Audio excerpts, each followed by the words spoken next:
जय श्री कृष्णा। एक बार माता पार्वती जी शिव जी को पति के रूप में प्राप्त करने के लिए घोर तप कर रही थी। उनके तप को देखकर देवताओं ने शिव जी से देवी की मनोकामना पूर्ण करने की प्रार्थना करी। शिव जी ने माता पार्वती की परीक्षा लेने के लिए सप्त ऋषियों को वहाँ भेजा। सप्त ऋषियों ने शिव जी के सैकड़ों अवगुण गिनाए, पर पार्वती जी को महादेव के अलावा किसी और से विवाह मंजूर ही नहीं था। विवाह से पहले सभी वर अपनी भावी पत्नी को लेकर आश्वस्त होना चाहते हैं, इसीलिए शिव जी ने स्वयं ही पार्वती जी की परीक्षा लेने की सोची। भगवान शंकर प्रकट हुए और पार्वती जी को वरदान देकर अंतर्ध्यान हो गए। इतने में जहाँ वह तप कर रही थी, वहीं पास में तालाब में मगरमच्छ ने एक लड़के को पकड़ लिया। द्रवित होकर वह तालाब के पास पहुंची और देखती है कि मगरमच्छ लड़के को तालाब के अंदर खींच के ले जा रहा है। लड़के ने देवी को देखकर कहा, मेरी ना तो माँ है, ना पिता, ना ही कोई मित्र है। माता, आप मेरी रक्षा कीजिए। पार्वती जी ने कहा, हे ग्राह, इस लड़के को छोड़ दो।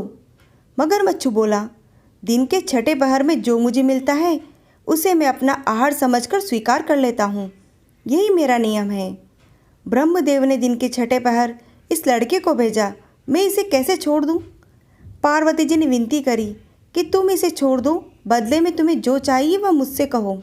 मगरमच्छ ने कहा, मैं एक ही शर्त पर छोड़ सकता हूँ। आपने तप करके महादेव से जो भी वरदान लिया, यदि उस तप का फल मुझे दे दोगे तो मैं इसे छोड़ दूंगा। पार्वती जी तैयार हो गई। उन्होंने कहा, मैं अपने तप का फल तुम्हें देने को तैयार हूँ, लेकिन तुम इस बालक को छोड़ दो। मगरमच्छ ने समझाया, सोच लो देवी, जोश में आकर संकल्प मत लेना। हजारों वर्षों तक जैसा तप किया वह देवताओं के लिए भी संभव नहीं था। उसका सारा फल इस बालक के प्राणों के बदले चला जाएगा। पार्वती जी ने कहा, मेरा निश्चय पक्का है, मैं तुम्हें अपने तप का फल दे देती हूँ, तुम इसका जीवन दे दो।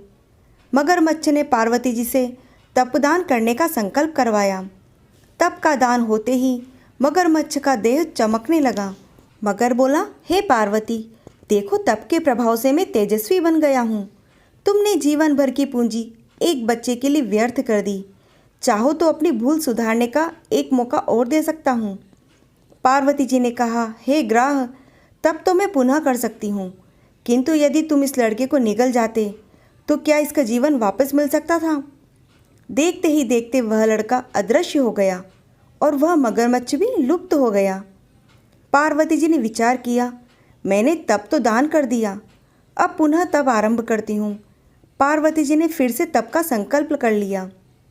भगवान सदाशिव फिर से प्रकट होकर बोले, पार्वती, भला अब क्यों तप कर रही हो? पार्वती जी ने कहा, प्रभु, मैंने अपने तप का फल दान कर दिया है। आपको पति के रूप में पाने के संकल्प के लिए मैं फिर से घोर तप करूँगी। महादेव जी ने कहा, मगरमच्छ और लड़का दोनों रूपों में मैं ही था। तुम्हारा चित्त प्राणी मात्र में अपने सुख दुख का अनुभव कर रहा था। इसकी परीक्षा लेने के लिए मैंने यह लीला रची है। अनेक रूपों में दिखने वाला मैं ही एक ही हूँ। मैं अनेक शरीरों में शरीर के अलग अलग निर्विकार हूँ। तुमने अपना तप मुझे दे दिया, इसीलिए अब और तप करने की जरूरत नहीं है। देवी ने महादेव को प्रणाम करके प्रसन्न मन से विदा किया।